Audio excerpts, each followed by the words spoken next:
Hello hi नमस्कार, मी दीपिका. तुम्हा सर्वांचं अगदी मनापासून स्वागत आहे. तर आज काय स्पेशल असं की अबीरचा बड्डे होता. 5 मार्चला त्याचा बड्डे आहे आणि त्याचं नाव अबीर का ठेवलेलं आहे कारण की होळी रंगपंचमीच्या दिवसांमध्ये तो जन्मलेला आहे आणि म्हणूनच त्याचं नाव अबीर ठेवलेलं आहे.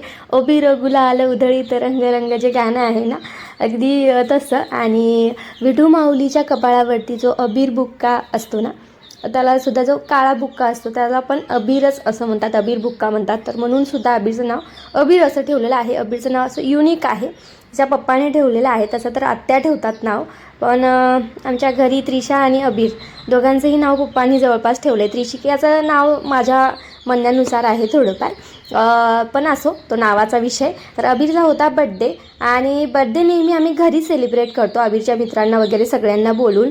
पण ह्यावेळेस त्याच्या पप्पाचं म्हणणं होतं की जेवायला बाहेर जाऊया आणि बाहेर जेवायला जायचं आहे, त्यामुळे मग केकसुद्धा तिथेच कट करून घेऊयात असं त्यांचं म्हणणं होतं. मग ठीक आहे म्हटलं. पण अबीरचं थोडंसं चालू झालं होतं, भुईभुई म्हणत होता की नाही माझे मित्र मला बोलवायचे आहेत, घरीच केक कट करायचा आहे. पण कसं तरी त्याला रेडी केलं आणि मग बाहेर त्याला केक कटिंगसाठी घेऊन गेलेलो आहोत. छान असा केक आणला होता. फार डेकोरेशन वगैरे काय करत बसलो नाही आणि फक्त म्हटलं simply happy birthday to you, happy birthday to you, happy birthday dear Abir, happy birthday to you. खरंच वाढदिवस वगैरे असला की ना, ते केक कटिंगचा अबीरला एवढं हे आहे ना, ते कधी पण त्याला अधूनमधून केकची आठवण आली ना की लगेच म्हणतो पप्पा माझ्या बड्डेला खूप टाईम आहे, पण मला केक ना आत्ता कट करायचा. मग ती छोटी पेस्ट्री भेटते ना, ते घेऊन येतात यांनी मग अबीरसाठी. आणि मग आधी त्याला घरीच असं ठेवतो डब्यावरती वगैरे आणि काय करतो हॅपी बर्थडे टू यू अबीर असं त्याला म्हणतो आणि तो मस्त केक कट करतो, तो आम्हाला खाऊ घालतो. काय सांगायचं, अबीरचं वेगळंच काहीतरी असतं.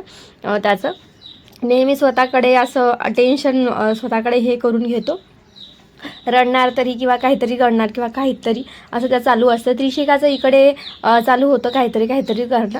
तर नेहमी आमची फेवरेट एकच भाजी आहे, पनीर रेसिपी आणि दाल तडका, राईस, रोटी वगैरे हे असं सिम्पलच जेवायला घेतलं होतं. मस्त जेवण वगैरे करून घेतलं. बड्डेसुद्धा छान सेलिब्रेट झाला तिथे. पण ना खरं सांगायचं म्हटलं ना, अबीरचे मित्र वगैरे येतात ना, तेव्हा जे घरामध्ये एक छान वातावरण क्रिएट होतं ना, तसं वाटलं नाही मला.